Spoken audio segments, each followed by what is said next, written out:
Hey everyone, welcome to our third webinar in Electrify Week, Sustainable Building Week, Induction Cooking in Commercial Kitchens, the Future of Dining. I'm Joe Wachunas here as always with my teammate Brian Stewart. We've got an incredible group of panelists today that we're so excited about. I mean, we're always excited, but today we're particularly excited. So welcome to our webinar. Great. For those of you joining your first Electrify Now webinar, we're an all-volunteer organization that believes that electrification is the quickest path to decarbonization. And we boiled down our message into four easy steps. Clean up your electric supply through renewable energy, either on your own rooftop or through your utilities program. Electrify your home. We have webinars on our recorded webinars on our YouTube page. Just Google Electrify Now YouTube. On every single topic of a home you can imagine, real in-depth webinars with great experts. So check that out. Electrify your ride. It would be the electric car, electric bike, and then electrify everyone. So this, as we said, is Sustainable Building Week. We're so excited to be part of this. We're doing 4 webinars, but there's over 30 events, some in person if you're here in Portland, Oregon, many of them virtual as well. I'll put a link in the chat to Sustainable Building Week. It's going on throughout this week. It's the 5th annual. Huge thank you to the sponsors of Sustainable Building Week, and please check out all these amazing events. And like we said with the Electrify Everyone, a huge thank you to everyone who's donated. We've raised just about $500 just from this week of webinars alone on for our Electrify Everyone program that we partner with the Community Energy Project. We all of your donations are given right to this nonprofit that's been working in the Portland area for over 40 years. And this program in particular replaces old and efficient gas water heaters with new efficient decarbonized heat pump water heaters. It saves families $1,500 on average, and then also saves 25 tons of CO2. So it's a win-win-win. And a huge thank you to our Electrify Coalition, as always, 50 members and counting. If you're an organization who would like to join, no cost at all. Just if you believe in electrification, just email Brian or I. We'd love to have you and announce you as a member. And our newest member is Electrify PDX. We're so excited about Electrify PDX. They have created their own certification program for all electric households. I mean, so much of this work we're doing behind our walls, and nobody sees all this great electrification that we're doing. Electrify PDX provides a pathway to get a sign that recognizes you in your all-electric home. So check them out, Electrify PDX. And it's for Portland area, but also if your community is interested, they have a lot of templates to be able to do this in your community. So I'll put a link in the chat in a second. And our upcoming webinars. Tomorrow, we're going to be rounding out our Sustainable Building Week with how to electrify equitably. We have 2 amazing presenters on from Efficiency Maine and the Portland Clean Energy Fund. And then in a couple weeks, we are going to do one on heat pump water heaters, manufacturers roundtable with all the manufacturers of heat pump water heaters. We're so excited about that I'm just going to show you over my shoulder. I've made a heat pump water heater costume that I may be wearing on that day, also for Halloween. So hope to see you there at that webinar. Okay, Brian, talk to us. Why are we talking about commercial kitchens today? Joe, I wish you were wearing your costume now, I really have to say. I got a sneak preview earlier. It's hilarious. Okay, commercial kitchens. Why is this so important? It may sound like a kind of a esoteric topic potentially in this large conversation that we're having around electrification and building electrification, but it turns out to be a really important thing for lots of reasons. And we've got the perfect audience or panelists today to talk about the details of this. But there's a couple reasons. One, as we know, people they care about what the professionals think about their equipment. And this is really true with stoves. And there's a lot of emulation that happens at the household level, I think, with what happens in restaurants and commercial kitchens. And so knowing what the top chefs think about technology is an important influence in terms of how we adopt things in our own lives. But it's also important because of what's happening with this kind of the building electrification sort of struggles, if you want, and we'll go into a little bit more detail here. But it's important to realize that the beginning of this, why this is important, is that clean energy and building electrification is really gaining momentum around the world and around the country. And you can see this in a couple of ways. For example, this is a map that shows all the electric utilities in the United States and the various pledges that they have made, the commitments they have made to decarbonize our electricity sources. So you can see these orange areas are partial decarbonization. They've made some sort of commitment. The yellow ones are net zero or carbon neutral. And what that means is that they're usually allowing for some carbon capture and storage technologies, that sort of thing. But they're still trying to get to net neutral, which is great. And then the blue areas are 100% renewable policies. That means it has to come from renewable energy. And then you can even see in California here these some pledges to be net negative. So they're actually, pulling carbon out of the atmosphere instead of it just being net neutral. So you can see that this is the backdrop, and it means that our electricity is getting cleaner and cleaner. And then, of course, there's also things that are happening at the local level and at the state level that are around getting us off of the gas infrastructure. And so there's over 80 cities around the country that have adopted plans that say we have to, all new construction is all electric, for example, or they're building codes in Washington State and in California in particular that mandate electrification. States have done this. I think this number is low because just last week, the state of Oregon, or in the last couple of weeks, the state of California adopted legislation that will ban the sale of gas appliances in the state starting in 2030. And that's 35 million people right there. So I think this number is low. It's probably more like 50 or 60 million people live somewhere where these building electrification policies are starting to take effect. That's 20% of the country. So it's important that this momentum is happening, but as you can imagine, the gas industry will push back against this because it threatens their business.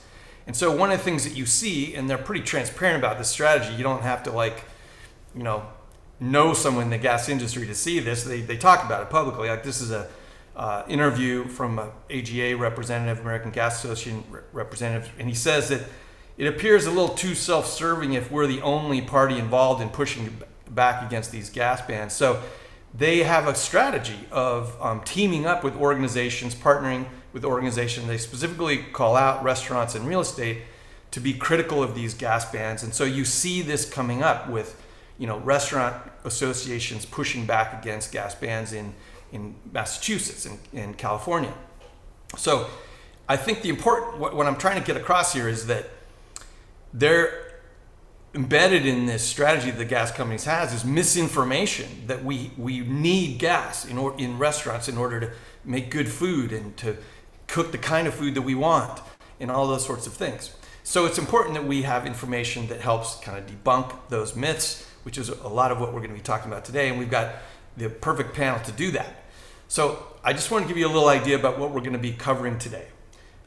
First of all, it's important to understand the information that's out there about why natural gas and cooking with it in kitchens, whether that's our own home or in restaurants, is bad for our health, the health of kitchen staff, etc. We want to know what is the equipment that's important to make up an all-electric commercial kitchen, and why is it that these solutions offer superior cooking performance? And what about induction? Can it do everything that a gas stove can do?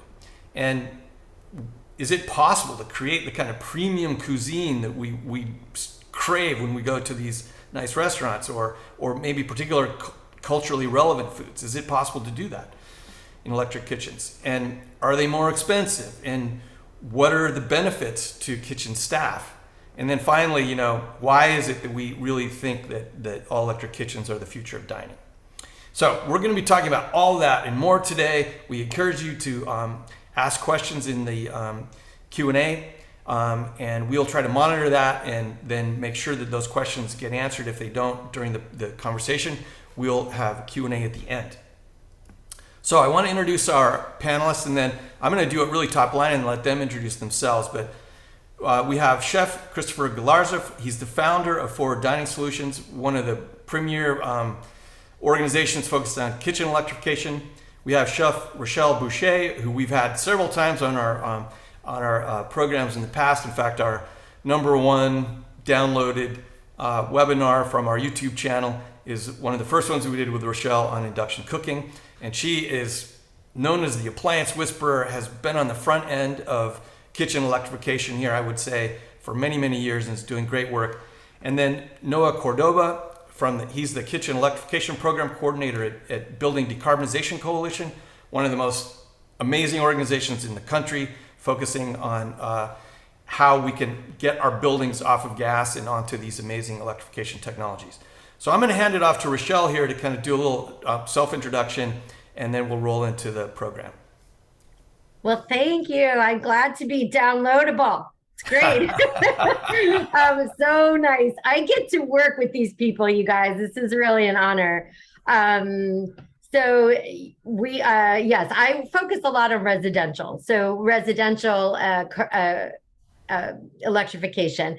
I started really I've been a corporate chef for many years in the appliance industry. So my job, and also a private chef. So really fun. So between the home and really my job was to learn about appliances, everything from the gas appliances, of course, which were our huge focus for years, and induction. And as I started to work more and more years with induction, I was like, why are we not selling only this? I mean, literally from the cooking standpoints and all the things that Chef Chris is going to talk about. I'm like, what? And it's amazing. I'm so passionate about it. And when the city of Berkeley, California started with through the first ordinances, and I really understood very much that, I understand how hard it is for people to do this mind switch. I have nothing but respect for culinary traditions. I've worked in restaurants, I have all the arm burns to show. I really get it. So it was really exciting to sort of say to people, look, I know your concerns and your questions. Let me show you why I have dedicated the rest of my entire career to bringing attention to induction cooking and electric kitchens. So again, I focus more on the residential side. But I want to kick it over to Noah. One of the honors of my life is to have the opportunity to initially do projects with the Building Decarbonization Coalition. And now I'm like official part of the team. And I get to work with one of the most brilliant people on the planet, Noah. So it's really exciting to have you here on this panel. We get to work together a lot. Talk about what you do, and then I'll introduce Chris because he is also a person I get to work with all the time. Absolutely. Hi, everyone. It's so wonderful to be here and chatting about kitchen electrification. My favorite topic, you might guess, as the Kitchen Electrification Program Coordinator. I'm like all about it. I'm with the Building Decarbonization Coalition, and our goal is to help the transition towards all electric buildings and decarbonized built environment. And I focus specifically on the kitchen side, doing a lot of work translating this concept of kitchen electrification, because it's not an industry, it's not something tangible, it's this concept between multiple different industries and professionals on all sides. So I do a lot of work bringing together people from different industries to talk about this with each other and with us, and getting people the relevant resources they need to understand what this is and how to make the switch, including some great online resources on how people can make the switch for themselves or learn about it to help educate others. See why I love working with them? And then if that wasn't good enough, I've been brought together with my brother from another mother, Chef Chris. We, again, crazy opportunity, take a chef out of the kitchen, right? We got an opportunity to work on a building decarbonization guide. So Chris will talk more about that, but again, really exciting. Chris is in Pennsylvania, I'm in California, I'm residential, he's commercial, but we're absolutely besties at this point. And really, I learned so much from Chris about the commercial space. So Chris, let us know what you're up to, take it away. And then Noah and I have the opportunity throughout your presentation to answer questions and just add in as you go. But this is all you. Take it away, Chef. Thank you very much. What can I say? I get to work with pretty awesome people. For those of you who don't know, my name is Chef Chris Galarza. I'm the founder of Forward Dining Solutions. While I'm talking, I'm also going to be trying to share my screen. And I am as Rachelle said, the nation's expert in commercial kitchen electrification and decarbonization. I've had the pleasure of having an amazing career where I've got to work with several certified master chefs, culinary Olympians, worked all over the place, and I'm excited to now do what I'm doing now to get the word on what it's like to really be a chef in these spaces and what it's like to actually work in these electric environments as well. So without further ado, let's kind of go into this, and let's talk a little bit about what actually Brian said earlier. Why commercial kitchens? So we're talking about reducing these cities' emissions, and we know cities like San Francisco, whose total emissions can be about 77% of which comes from the built environment. New York City, 70% comes from, again, buildings. And we know that the average EUI of these traditional office buildings are about 30. We also know that the energy intensity of a commercial kitchen is about 325 on average. So it's easy to see how kitchens are the biggest polluter in this space. So to get away and to try to let kitchens get away with this, or rather give them a pass or an exemption, it's not going to help anything in us reducing our emissions. So kitchens need to be central to the conversation. So who we are in this space is we are the experts, right? We are the only firm in the country. I can't say the world because I'm sure there's got to be somebody, but I haven't found anybody. But in the country, we are the only firm focused exclusively on commercial kitchen electrification.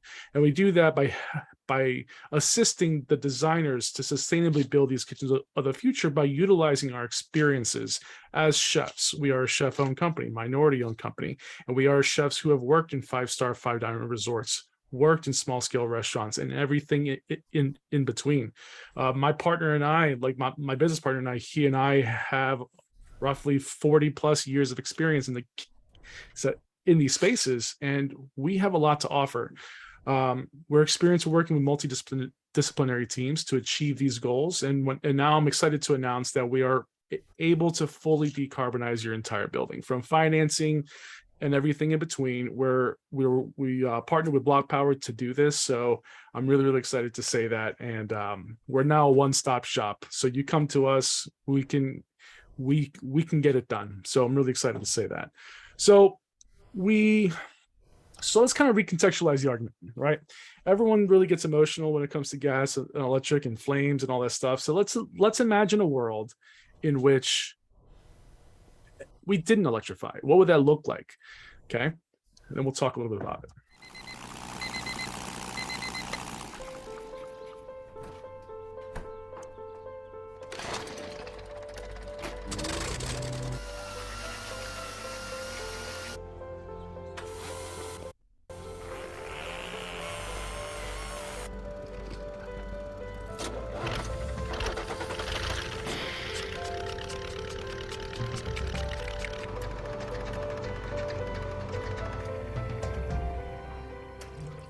All right, so that probably is a little silly to some of you, but I think it's really important to really take the blinders off and see that everything around us is electric, right? In your home, we have pretty much three things: your furnace, your water heater, and your gas range. Everything else around you is electric. So we're really just saying, like, let's just get a couple more things out of the way, and let's keep our space healthier. Okay, and in talking about that, what are these health considerations? Why would this be a healthier space for us? So when you burn natural gas, when you burn any fossil fuels, what you're doing is you're releasing these chemicals, these VOCs, these PM 2.5, like carbon dioxide, sulfur dioxide, nitrous oxide, formaldehyde, which was one that surprised me when I was doing this research, particulates like soot and smoke, which will build up on the pan and create hot and cold spots, all these things. But more importantly, we're also releasing a lot of carbon monoxide. Okay.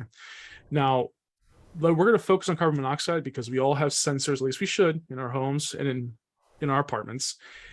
So what is carbon monoxide? Well, for starters, it's an odorless, colorless toxin, and typical outdoor concentrations anywhere from 0.03 to 2.5 parts per million. Now, federal standards dictate that anything beyond 9 parts per million is considered dangerous and needs to be dealt with immediately. We need to find the source of the contamination and take care of it. But the problem is there's no indoor regulations. So when we burn these things in our spaces, our indoor concentration can exceed 200 parts per million. Now that is not good for us, right? I'm not a scientist, but I know that much. And symptoms of carbon monoxide poisoning are nausea, vomiting, headaches, and lightheadedness. I'm going to say that again because it's really important for later on. Symptoms of being exposed to carbon monoxide is nausea, vomiting, headache, and lightheadedness. So please remember that. Complications of which are permanent brain damage, cardiac damage, and even death. Now, not to get too grim, but these are very serious things. And this is what we're exposing ourselves to. This is what our chefs are exposing ourselves to every single day. So in order to get away from that, the solutions has to be electric kitchens, electrifying the kitchens. So the main way to get there is through induction, right? Rachelle and I are huge fans of induction. We talk about it all the time. We literally wrote the book on it when in the decarbonization guide. So let's kind of quickly get into what it's not, right? So it's not gas, it's not coils or radiant or other, forms of radiant heat. I call this coils 2.0 because electric resistive cooking is, although quote unquote better, I'm not a fan, if I'm honest with you, because what you have to do is you have to take in that electrical energy, convert that to heat energy, and hope that the pan eventually gets hot. It's a lot slower than cooking with gas. But induction, on the other hand, different beast altogether. Induction is a far safer way of cooking. It's a way of cooking using electromagnetic currents to heat your cooking vessel, as well as easily meeting your sustainability goals and saving yourself a little bit of cash in the process. Now, how does that work, though, is we take a tightly wound copper coil and we send this electrical current through it. Now, as it's going through that copper coil, it's creating an eddy current or a magnetic field that's oscillating the ferromagnetic molecules of the pan, making the pan itself the heating element. So you see the linear structure of the metal ions in the pan and how it's able to easily get energy in, which is why metal is a great conductor of heat, great conductor of electricity.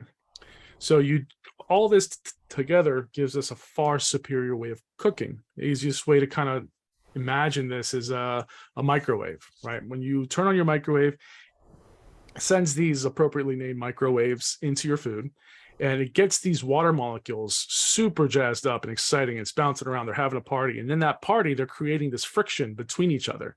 That's what's heating up your food. So we're doing something very similar, but in a very clean, unique, and far more efficient way. So pros and cons of cooking.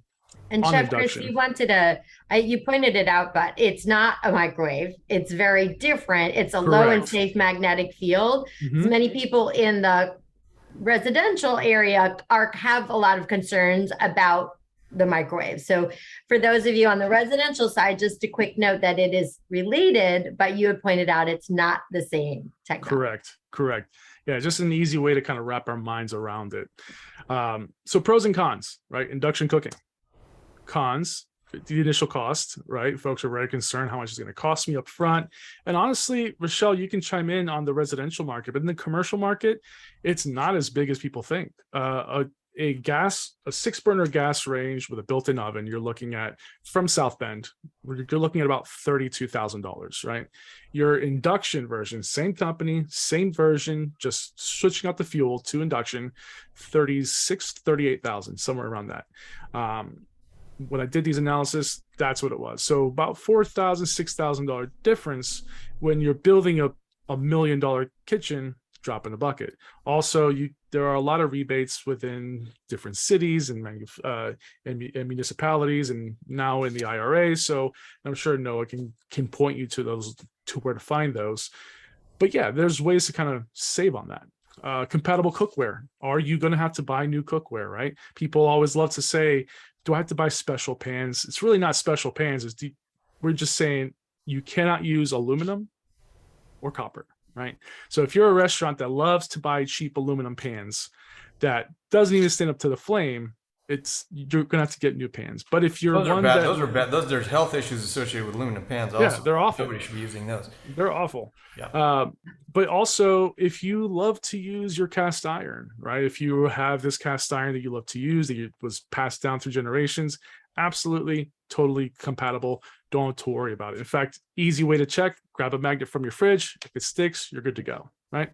And finally, the electrical the electrical capacity, the retrofit hurdle. How much is it going to cost me to upgrade my panels? Do I have to upgrade my panels? What do we do to get the power there? And that can be costly, but again, there are programs out there to assist. Yeah.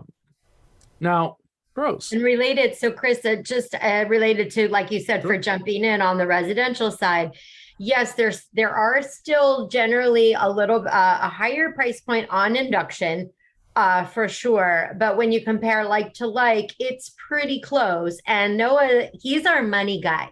Noah talks about monies and rebates. With rebates and the tax incentives that are available now and coming, it's remarkable. It's really going to bring those neck and neck.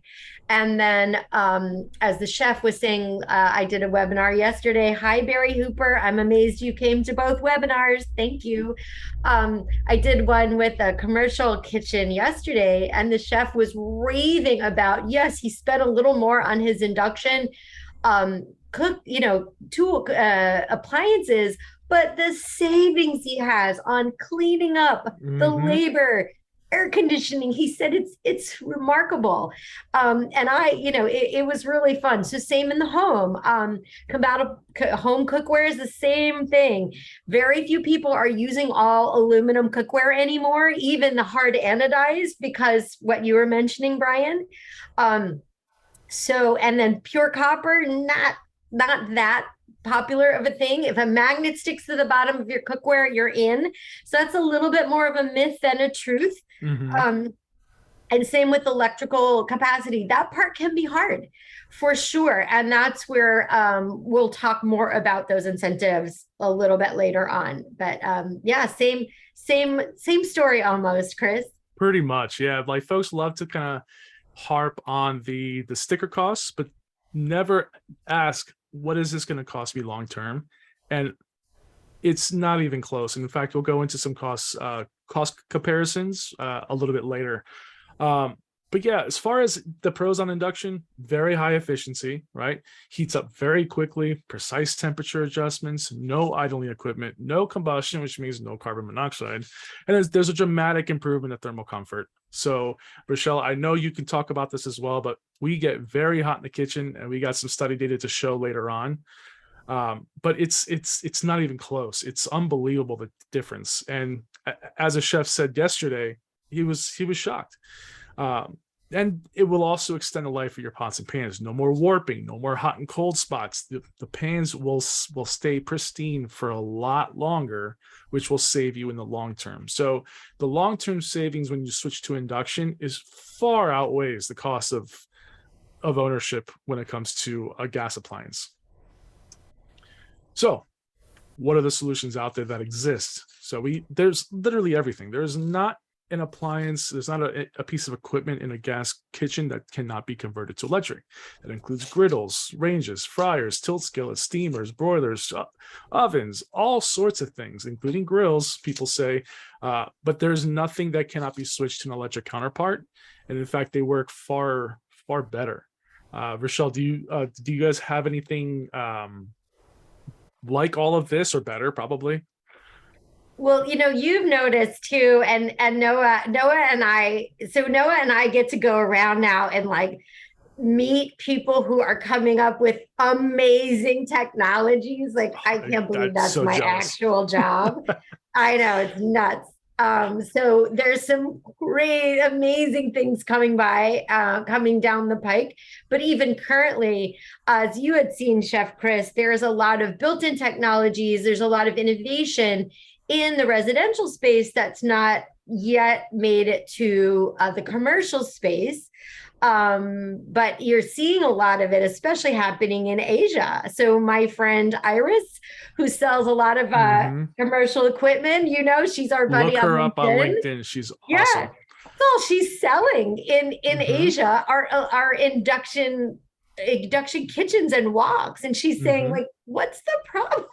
Yeah. What's going on? Yeah, the rest of the world looks at us like, what are you guys arguing about? Why are y'all so mad? But the steamers, the combi steamers, it's all very similar. The hard part, and I really understand this, is like knowing how to work a lot of these things. A gas range or a cooktop, you turn it on and it's on. totally understand. So we, as you saw, we covered that with some of the chefs yesterday in the kitchen, right? Now you saw the chefs were like, it took a little bit of time, but every single one of them, and you saw, Noah, I ask a question straight out without prepping. I'll say, so would you ever go back to a gas kitchen? Right on screen, I will say that. And to a man, to a woman, every time they're like, absolutely not. Unabashed. Noah's like, "Ooh, that was great." I'm like, because I know what we're doing here and it's good. Yeah. So there's a learning curve. There's a little bit of time to do it, but the benefits are so fabulous. And this is not just the five of us talking. Right. And I'm proud to say that, like, that's one of the things that sets Forward Dining Solutions apart, is that we offer training on the back end. So I often say, like, we're first in, last out, just like a chef. We're the first ones there to kind of set the programming. They're the last ones there to train and get everybody up and running, and beyond even. But you brought up woks, which leads right into this. Induction is a way of refining traditions, right? So we're able to preserve these traditional ways of cooking, like tandoor ovens and induction woks and things like that, because cooking, contrary to what people think, is not about your fuel source. It is about technique and fundamentals. If you're braising something, it doesn't matter if you're doing it over coals or over induction, it's still going to be the exact same technique. All of our cooking techniques have evolved beyond coals and wood to gas, and now going into electric, and they're surviving just fine, right? That's what cooking's about, not fuel source. So the induction wok, for instance, if you swap that out, you can save up to 1 million gallons of water per year. That's real savings. That's real money. And on the West Coast, as far as I know, water's as good as gold. So savings is just compounded over time, and it's just, you can make your money back, like, even Chef, like where's year. that Chef Chris, where does that water savings come from? I'm not So sure. Absolutely. So when you're running a traditional gas wok, which is like 100,000 BTUs, a lot of energy, a lot of heat going through it, and over time will kind of warp that metal. So you have to constantly be running the water to clean the wok, to kind of cool down the equipment. It's just water constantly running. So because you're using this so much more efficiently, the only thing getting hot is the pan and not everything else. You don't have to run that water. You just run the water to clean that wok. You move on to your next dish and keep going. So it's a lot. So that's where the savings is coming from. Gotcha. Yeah. Interesting. But this is what you guys want to see, right? An easy, clean comparison. What is gas range and electric range? What can they do, right? The induction range, rather. Well, we're going to give this gas range the best possible chance of success. So we're going to say, which I've heard exists, never seen it, we're going to say it's a 50% efficient range, which I've never seen. But for this argument, yes. 35 is more like it, right? 30, yeah. 35 at the lab conditions. Truth be told, when it's in the hands of the chef, somewhere in the low 20s, high teens. But again, just to translate that for homeowners or people, when we talk about efficiency, what we're saying is, if that's a 20,000 BTU gas range, right, and it's only 30% efficient, that means 70% of those BTUs are going out into heat up the chefs, heat up the room, it to your food, heat up everying. So you have to subtract, when you're bragging about BTUs, you've got to subtract about 30% about 70% of those BTUs. And that heat goes on all of us. So FYI, just a clarity on that. So we say efficiency, like, what does that mean, right? That's great point. So that's what we're leading into this right here. So this unicorn imaginary piece of gas technology can cook 38.6 pounds of food per hour. But it's going to need some time and elbow grease to clean. And Rachelle, I know you know the answer to this, but if anyone out there does not know how to clean a commercial range, let me walk you through it. So what we do is we start by taking these grates off, okay? And then we will put them in a degreaser solution. We take those burners out. We take a toothpick and go through every single one of the holes, make sure there's nothing obstructing it. Also soak that. Then we'll scrub down the whole piece, wipe that down. We'll pull out the drip tray that lives right under here. Pull that out, pour all the contents out. Take take the foil off, scrub that down, dry that off, put the foil back on, put the tray back in. Then we'll take the stuff that's soaking, we'll scrub that down, then we'll put that back together. Then the most important step, light the pilot lights. A lot of steps, a lot to do. Oftentimes, if you do it right, it can take about 20 or so minutes. And at any given time, you can accidentally set things on fire, which I've done, accidentally burn yourself, which I've done, and I've seen done by nearly everybody who's ever worked on it. And Chef Chris, don't forget, you have the great pleasure of standing on top of the range, pulling down the grates from the hood almost on a daily basis, or at least a couple times a week, taking those out, degreasing those, and then getting back up and standing on top of the range often, and putting them back up. So needless to say, very, very dangerous. But with induction, on the other hand, we're talking 90+% efficient. So we can now cook 70.9 pounds of food per hour. So nearly doubling the throughput, which in a world in which we're having harder and harder time finding staff, you can now get more out of the staff. And now they're spending less time cleaning, because it's only going to take hot soapy water is all it takes to clean this unit. So if it takes you 2 minutes to clean this, you're doing it wrong, because it should be less than that. The cleaning of these appliances are a fraction of their gas counterparts. So additional savings. Now you're saving on labor hour, and it's a lot safer to use because nothing else gets hot but the surface that's touching the induction range. Now you can grab handles and things like that without worrying about burning yourself. So walks, right? That's what a traditional walk looks like, and that's why these walls are so high, because water will be constantly running. So 19% efficient, you can cook about 124 pounds of food per hour. Now this is 100,000 BTUs. That gas range that we were talking about is about 35,000 BTUs. So at 19% efficiency, you can imagine how much of wasted heat is going into your space. But on the flip side, with the induction, that's a countertop piece. So this is about the size of a 4-burner range. This is something that sits on your countertop, right? That's 91% efficient, cook 117 pounds of food per hour. So nearly the same amount, again, a fraction of the space. So realistically, you can even make a full functioning kitchen in a smaller space and still produce the same amount of food. Now, here's those comparisons that we're talking about, the efficiencies. Your 30,000 BTU range at best can get 10,000 BTUs to your food, but the induction can get 14,000. Your wok at best 20,000 BTUs to your food, and these are the plug-in versions. The one that I showed you earlier is a 12 kilowatt. That can get you 35,000 BTUs to your food. That's how we're able to increase production, increase the efficiencies, increase the effectiveness of the equipment and the staff, because we're now able to get more energy into the food, therefore cooking the food faster. So, cost comparisons.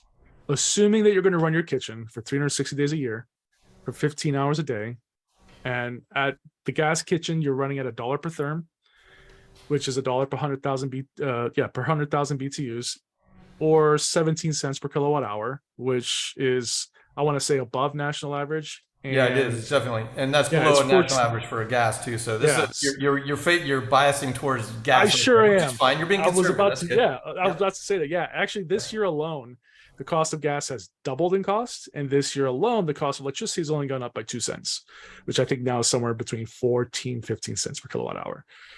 So the gas range will cost you $1,122 per year to run. The induction range will cost you $1,114 a year per run. Now, that's not to say like, hey, I can save you $9 a year, you should go electric. That's just to say that even with the deck stacked against induction, it's still able to maintain the same costs as electric. So that's gas. So the idea, or the myth rather, that cost of electricity is far too high to ever think about going electric is just not true. So so you haven't included your labor comparison in there. I mean, it would probably be that would be interesting. I mean, I'm sure it would be pretty. This is strictly apples to apples as far as energy, how much it's how much energy that they can consume and how much it's going to cost you.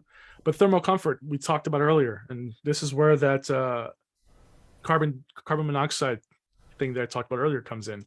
But there was a study done by ASHRAE, and they were trying to determine thermal comfort. And what does that mean for the restaurant chefs? So they had to break thermal comfort down into 3 pillars, which was things, that is all in nature, like air velocity, humidity, the things that you as the building operator can control, like air temperature and radiant temperature, and you as the individual, what are you wearing? What is the activity level that you're engaging with? All that contributes to thermal comfort. So when they understood that, they came to a realization that about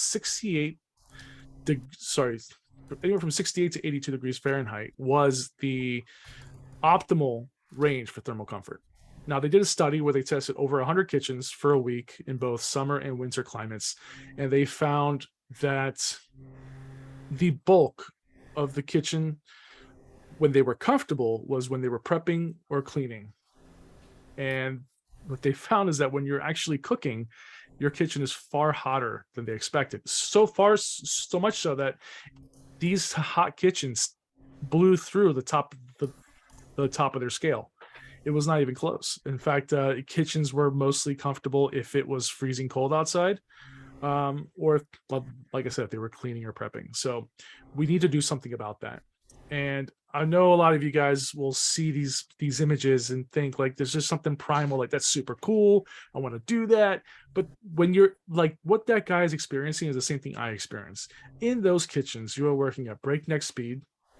You, at any given moment, you can cut yourself, you can burn yourself, or even worse. I've had people and myself sent home because we just got sick from the heat. The truth is that I have worked in those environments where I would look down at my thermometer in my chef coat, and in my coat would be reading 135 degrees Fahrenheit. What that does to you as the individual is you're trying to keep up and drink water as you're sweating profusely, as you're trying to cool yourself down and still work at these incredibly fast speeds. And your body fights you every step of the way. So much so that I can tell you that there was time and time again that we would have these, these big rushes, and then we would kind of, as we get ready for the next rush, we would be clamoring to go to the bathroom so we could throw up. Like our bodies again fight us every step of the way. But in an electric kitchen, that's a thing of the past. Now we can focus on our passions and focus on creating these foods, these meals, and be comfortable at the same time, which in the past was an impossibility. Those things did not coexist. Now they can. So when I talk about earlier about how, symptoms, how there are no regulations for indoor carbon monoxide, for indoor air quality, and symptoms of carbon monoxide is nausea, lightheadedness, all these things that we were experiencing on a daily basis. So it's an incredibly dangerous environment for us chefs. Yeah. And for residential, as some of you saw yesterday with the chefs, as I mentioned earlier, to a person, they, from a safety, from equity, from not getting burned, it was so cool and comfortable. Mm-hmm. We actually shot the webinar in the live prep kitchen during prep because it was quiet and calm and cool and fresh. It was amazing. Mm-hmm. So, that none of those chefs would want to go back. Like, to them, it just seemed ludicrous at that point. So I understand. Yeah, it's like, I understand this whole pushback about what we think we know or what we're being told by the gas companies. But could talk to those chefs. You go through that change and you realize that arm burns are not like such a fun thing to brag about in your life. It's a weird thing to be proud of, right? Right? Why did we brag about that? Because it's like gallows humor. So mm-hmm. It's really interesting. So if the gas company really wanted to be truthful, I'd want to see them go into some of these converted all electric kitchens and talk to some of those chefs. Yeah. And really get the truth rather than, what is it like to not have to go, Chris, I get it, throw up, pass out, mm-hmm. maybe drink too much beer during your shift, all the things that many chefs do. You would throw off your electrolyte imbalance. And I one time turned green from drinking too much water and they had to send me to the hospital. Right? Like those are realities for chefs. It's not, and this isn't Absolutely. new. Anthony Bourdain wrote about it in Kitchen Confidential. There's a Yeah. whole section on it, and how it was like this comical scene, but that's normal. Absolutely. And for people at home, yes, you're not going to necessarily go through that level of trauma. But I'll tell you, as a private chef, when I'm cooking in a client's home and I cannot open the windows because it's like there's, orange skies outside because of all the fires in California, and we can't really turn on the ventilation because there's no makeup air pulling through, and it's getting really hot in there, or simply if someone in your family has asthma, or you're a child that is growing up in a home where this is gas cooking is happening, you have a 42% increased chance of having asthma. There's real, you might not have all this drama happening to you, but you can absolutely see how it is. People are becoming very aware of that. So I have a lot of people from home or residential market coming into me and saying, I didn't consider induction until I really started thinking about indoor air quality. And now once they do, they start researching and they go, this looks really cool. Yeah, so it is. And actually, I'm glad we just went off on that tangent, because this is data from my real world commercial kitchen at Chatham, so we talked about how that temperature in my chef jacket was 135 degrees Fahrenheit. And now we have data that showed that, and when, by the way, you can look it up in Gibsonia, Pennsylvania, between September 9th and 16th, it was the perfect summer week, right? If you went on vacation, this is the week you wanted. It's anywhere from 85 to 90 degrees Fahrenheit, not a cloud in sight. It was beautiful. My kitchen, that whole week, that includes production, that includes service, that includes everything, next to my ovens even, never hit 74 degrees Fahrenheit. It was far cooler in my kitchen than it was that perfect summer week. So from 135 in my chef coat to 74 to 73, that's the difference between, running your kitchen effectively and running your kitchen because you have to in that, it's just not even close.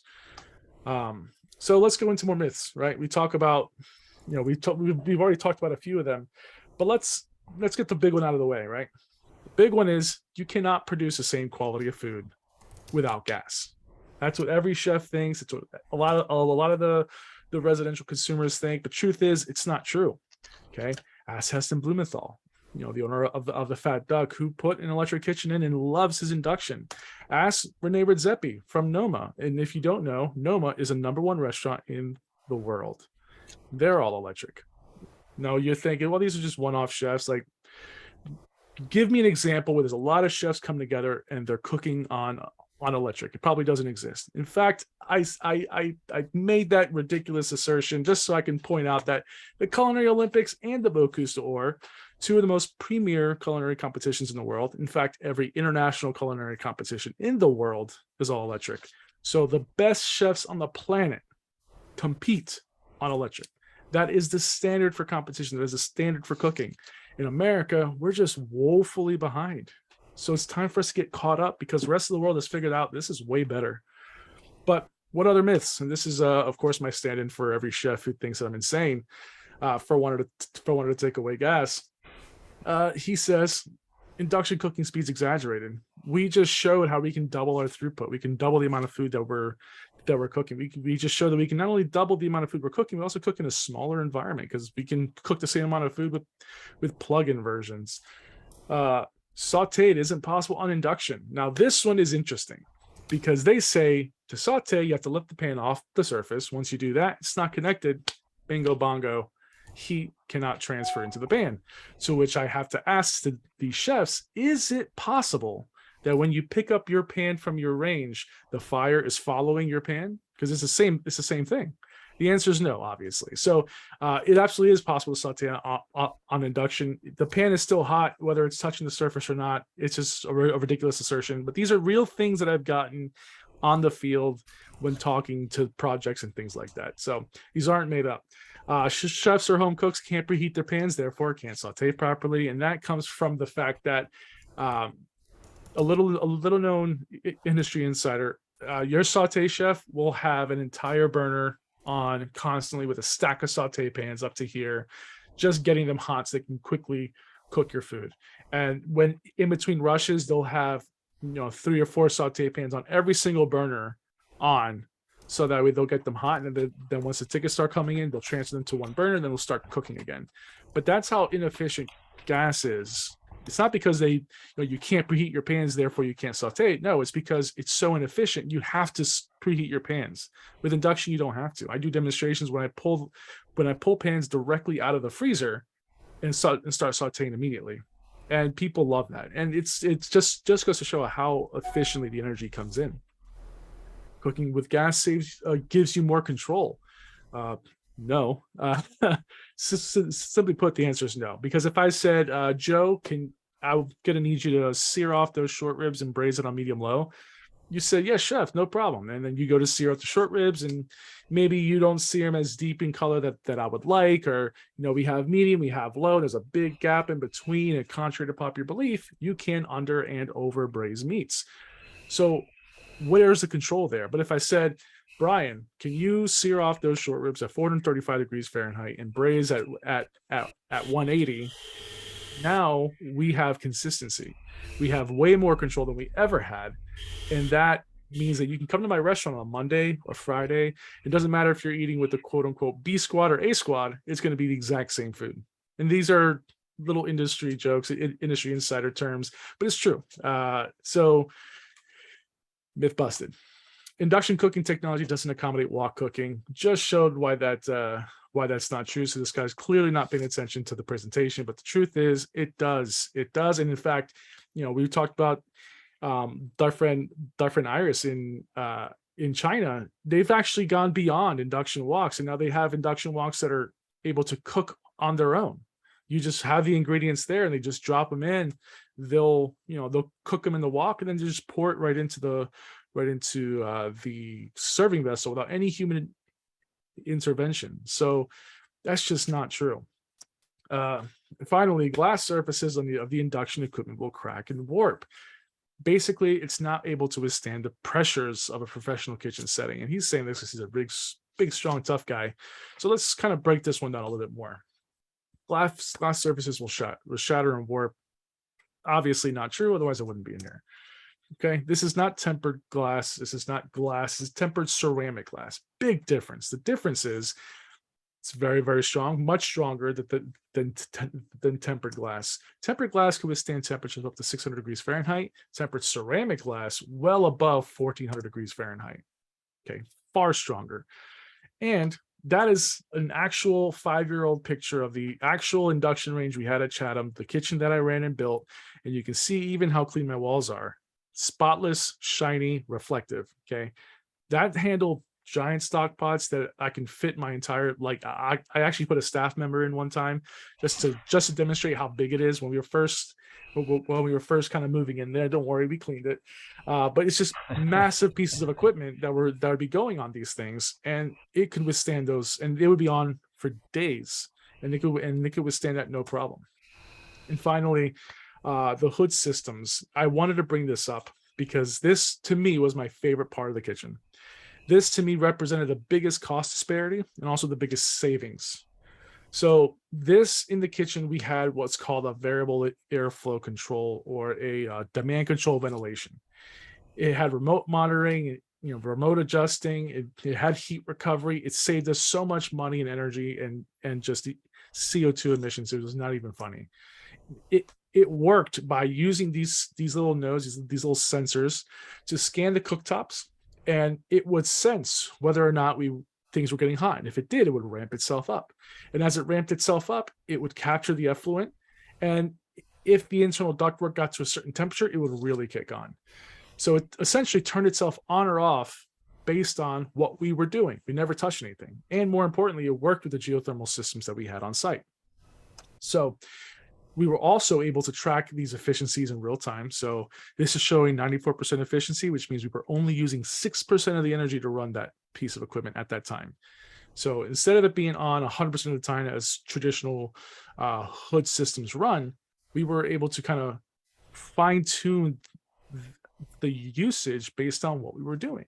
We were able to identify errors in real time, track the usages of each individual hood in real time. Far more control, far more data than we ever had before, ever. And then we put that into this nice, neat little graph. This gray bar here you see is the constant flow. If we had a traditional hood system, this blue bar is how we actually ran the kitchen. Nice. Now, why this is important to share. This hood system, if it was a constant flow hood system, would have been $100,000. But we opted for the demand control ventilation, which costs $300,000. Now, that's not, hey, here's an extra $4,000 compared to gas and electric. That's 3 times the cost. That's 300% increase in cost. Why would we do that? Because through energy efficiency alone, so just in the energy that we did not use during operations, we paid that off in 9 months. We were able to save $300,000 in 9 months, despite projections showing 14 months, just by how we ran the kitchen, just by how it kind of would ramp itself up and down based on our production. That's where the savings is, the long-term savings that people never talk about. They just say, ooh, sticker shock, 300,000, I don't want to do all that. But if I were to say you would make that back in less than a year, it's unheard of. But yeah, and so I just Chris, there was some questions. I saw a question come through about air intake. I want to be respectful of timing though for everybody, so I'll keep it very short because I know we're on time. But well, that's the end of the presentation, so we're good. Yeah. Oh, good. Well, no, it's great. So in terms of makeup air, I know for residential, makeup air is the air that you need to pull into the home, so that you can make up for the air that's being pulled out. You need significantly less makeup air coming in for your home ventilation systems when you have an all-electric kitchen. And I know for Chris, you guys have some pretty interesting makeup air. There's a lot of solutions out there, and that's always left up to the engineers. I'm happy to connect you with Steve Gross of Interface Engineering. He's the one that built the closed loop energy system that we had on campus. He's the one that kind of helped design the way the hood system would work with the campus and the return air and all that stuff. So if you reach out to me, here's my contact info here on the bottom. I'll be happy to connect you with him and he can answer all those questions. But that's a little bit too beyond the technical know-how that I have, and I'm sorry about that. I want to make sure to get to Noah, because Noah's got really some of the very good news about money, the money and the rebates. So take it, Noah, because I do not want that to be cut off. Absolutely. And thank you so much to Chris for like the in-depth like technical piece and just like personal testimony and all the pieces that we're missing a lot of times in the conversation around commercial kitchen electrification. It's obviously so valuable to have somebody speak about these things who's been in a commercial kitchen and who knows the story. So I wanted to take a minute to share some of the online resources that the Building Decarbonization Coalition has available to help people understand and make the switch towards all electric kitchens, both residentially and commercially. One of the best resources that we have available is called cookingelectric.org.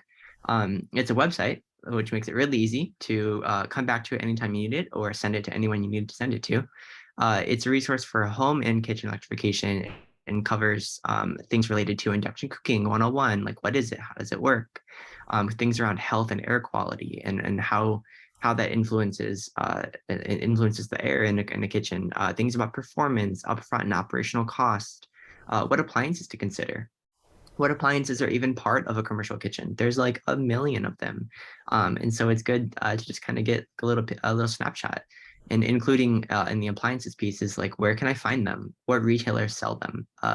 And on our website, you can go and you click through and just kind of click the appliance you're interested in learning more about and connect directly to the retail catalogs of the online websites for businesses that sell that equipment. So you can see in real life, like what does that appliance look like?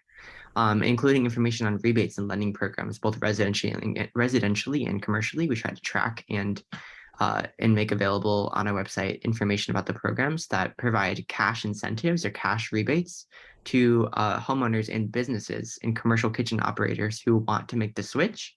But at the end of the day, any upgrade or any change to a kitchen is more than $0. So let's help get that as close to zero as we can with rebates from a local government or a utility that offers this. We also have resources to like consolidated research and communication materials, including distributable PDFs that kind of take a lot of these concepts and shrink them down into something that you can distribute really easily. Things like electric kitchen checklists, which kind of walks you through everything you need to consider if you're wanting to electrify your kitchen that is currently powered by gas. Some of the pieces I'll call out on the website are resources like the all electric kitchen section, which outlines all the different technologies and equipment types you need, in our appliance pages, which showcase the different things like cooktops and ranges, and include a full suite of things like griddles and fryers and wok cooking, which I know is a major question mark for a lot of people. But it's like Chris and Rachelle have noted, it's possible, residential and commercial. It's here and it's ready. One of the biggest pieces that we're so grateful to have Rachelle and Chris on right now, who are two authors to the kitchen electrification portion of the Building Decarbonization Practice Guide. We have that guide linked directly on our website. It's really the one-stop shop for everything you need to know, and it takes a lot of the information that was given today and puts that into a PDF version that you can kind of work through on your own time if you feel like you need more. The last piece I'll note is that in this world of kitchen electrification, a lot of it's being driven and influenced by policy that's happening at local government and state levels. And it can be really complicated because a lot of this policy is influencing who can and in what form can install gas or install different types of equipment in their buildings. And so the Building Decarbonization Coalition, as a member-supported coalition of organizations, we do a lot of work to track and provide information about the policies that are influencing the space to our membership. And so we do that through electrification policy calls. We have our coalition of organizations that are moving this forward, decarbonization member portals, and lunch and learns with, diving deep on specific topics. So definitely encourage people to check out our website to learn more about membership, and if that's something that would be helpful to you, if you're a commercial kitchen operator, or if you're somebody who works with clients to help them understand this movement and the policies that are influencing it. That's something that can be really beneficial. Like I said, we're a coalition of organizations, so there's lots of people that are fighting the good fight and talking about this. So it's a great time to get involved. Thanks, Noah. Wow, that was fantastic. Thank you, Noah, and Chef Chris and Rachelle. That was amazing. And we're a little over time here, but I think we should have a couple questions. I wanted to start with one that was just about, and there was a reference to it in the questions in the chat about equity and about staff, and so I'm going to ask this in a pretty broad way because obviously there's people from all different backgrounds that end up in kitchens, but I can imagine, and you mentioned it, that work shortages in kitchens is a real thing. Mm-hmm. Do you see that this electrification thing has a impact on the ability to get people interested to have careers as in the kitchen, and do you think that it has an impact on equity as related to that? Can you just touch on that? Yeah. So I want to start off by saying that I am first generation American myself. I'm Brazilian, and I am the fourth generation out of the Amazon rainforest. So my great grandfather left his tribe in the Amazon rainforest, and now here I am. So when I talk about traditional ways of cooking, those are recipes I'm going to inherit from my mother that I can absolutely cook on induction. And I'm excited to see those because, again, I know cooking is about fundamentals and technique. So but also let's talk about the commercial kitchen. Like, we saw an unprecedented amount of people leave the industry in 2020, 2021, and people kept coming up with excuses why, like, oh, it's because they're just sitting on their butts collecting the government handouts or this and that, or whatever the case is. But really, we in industry, we all knew it's because of three things. Pay was awful, schedules and the amount of time you just have to spend away from home is awful, and the conditions in which we work in is awful. And we figured out how to pay people more. We figured out how to give people time to go to weddings and have, birthdays and mental health days, but we cannot figure out how to give them a better place to work. We cannot figure out how to get them to be in a place where they're not going to come home and literally peel the shirt off their backs because they sweat so hard. But the truth is we do. It's just the industry doesn't know.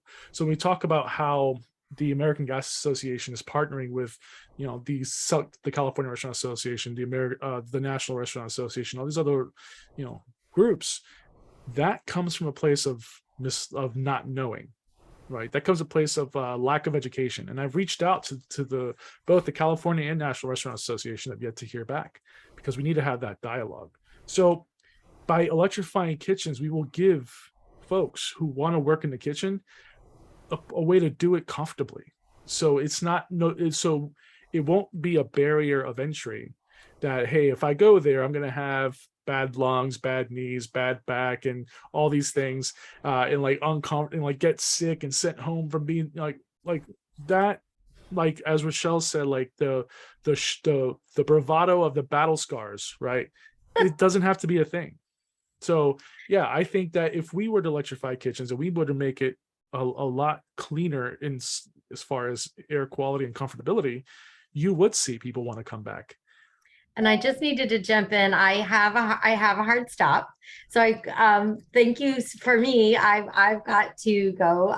But thank you so much. I learned so much every time.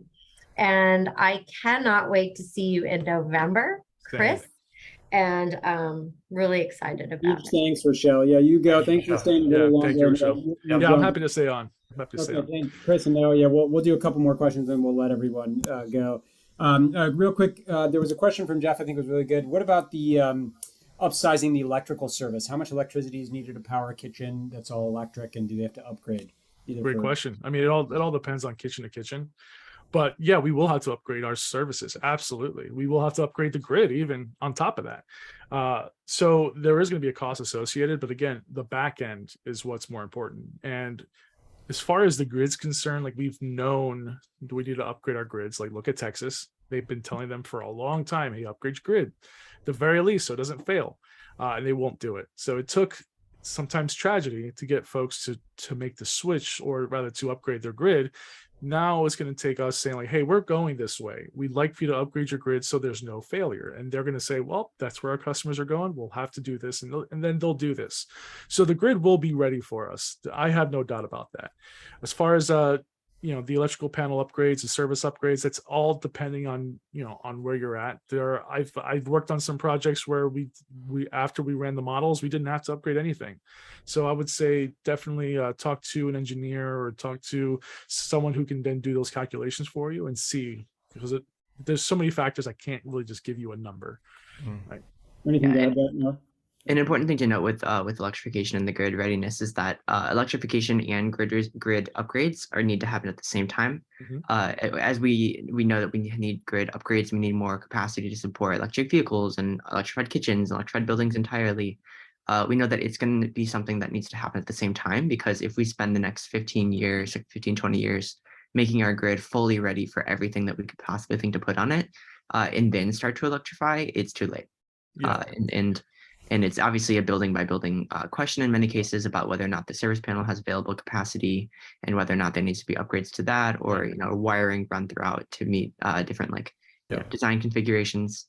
But it's certainly something that needs to happen at the same time. At the household level, it can be an issue or not, because a lot of gas stoves have electric ovens because they're so much better for cooking than gas ovens. So but I think it's been pretty common for a lot of at the residential level for ranges already have an electric oven. So then you've already got 240 volts to your range. So then it is an electrical upgrade issue that's at all significant in that situation.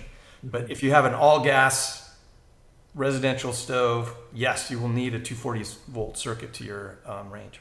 Yeah, and I do also want to add that some folks were thinking like, yeah, but our grid is still powered by fossil fuels, depending on where you live.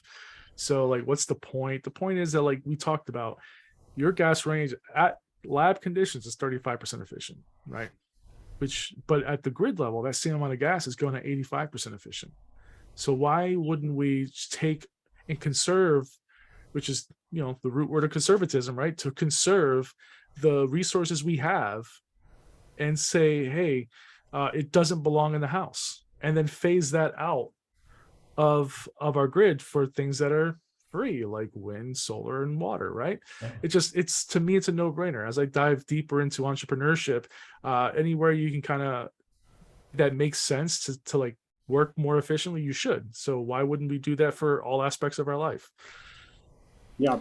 And the grid, and we're up to 25% renewables so far this year. So super exciting. Plus Beautiful. 20% nuclear. You're almost at 50% carbon-free electricity and growing fast. Love it. Yeah, Brian, do you have a quick question? I don't think so. No, is there anything that we Yeah. missed in our questions? Or Joe, do you have another one? I think we're pretty good. Yeah, I think there's some ones, but looking at time, probably should. Well, Yeah. real maybe one final one. We've heard a lot of like it seems like a no-brainer here, Chris. I mean, the way you spelled out for so many reasons. One attendee's just asking, who's against this besides the gas industry? Who are the people left to convince? Unfortunately, there are folks who are preying on the lack of knowledge to kind of create coalitions, preying on the fact that the National Restaurant or the California Restaurant Association doesn't know any better, so they're going to sue Berkeley, right? And they're getting funds to do that, and I'm happy to say that we wrote a brief to defend the city of Berkeley.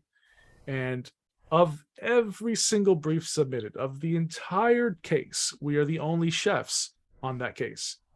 So the California Restaurant Association didn't even bother to ask chefs what they think. They just went in and said, nope, this is bad for restaurants, without any research, without trying to do their due diligence at all. So the coalitions that are being built around people who don't know. They're paying for influencers. They're paying, for lawsuits. I think paying is a key word in Yes, that. There's paying. a lot of money. Paying for loyalty. Yes, there's a lot of money involved, and that comes from the fossil fuels industry. I think that's the main. Now, I'm not here to bash the fossil fuels industry at all. I'm just saying that as a chef, I don't want gas in my kitchen. As a chef, there is a better way of cooking. As a chef, there's a better way of running kitchens. So why would we want to hold on to 20th century solutions when we got our own 21st century problems? We need 21st century problems to tackle our 21st century solution, or we need 21st century solutions to tackle our 21st century problems. Yeah, that's a good way of saying it. Yeah, and that's the truth. I mean, we had these exact same arguments back in the early 1900s when we were talking about getting rid of coal to cook with gas, and the coal industry was saying, no, this is a traditional way of cooking. We have to keep things the way they are, because XYZ, right? Mm-hmm. And now, and then the natural gas said, hey, but wouldn't you want a cleaner kitchen, a cooler kitchen, more consistency in your cook, all these things? And then the chefs who didn't know any better said, you know what? No, traditional ways of cooking. Fast forward 100 years, and those exact same arguments we're seeing today. So just the tables have flipped. I say dinosaurs go extinct, so let's just evolve and let's get better and let's do better for ourselves and the planet, because if we don't, the planet's just going to shake us off like fleas and move on. Facts. Hey, I think that is a perfect way to wrap this conversation up, Chef Chris. I think you totally summed it up right there. This has been amazing. I've learned a lot, and I'm really thankful, Chef Chris, that you've been able to spend time with us. Noah, love the work you guys are doing, and Rachelle, of course, will say thank you again to her, one of our favorites. And to all of you in the audience, thank you for participating today. And please share this information with your friends. And if you have any questions, please contact us. We'll try to get you an answer. And good luck with all your electrification projects. And hope to see you at an upcoming event soon. Thanks for having me. Thank you, everybody. Thank you guys very much. Everybody. Check us out at electrifynow.net, and we'll see you at our next webinars. Appreciate it. Thank you. Have a great week.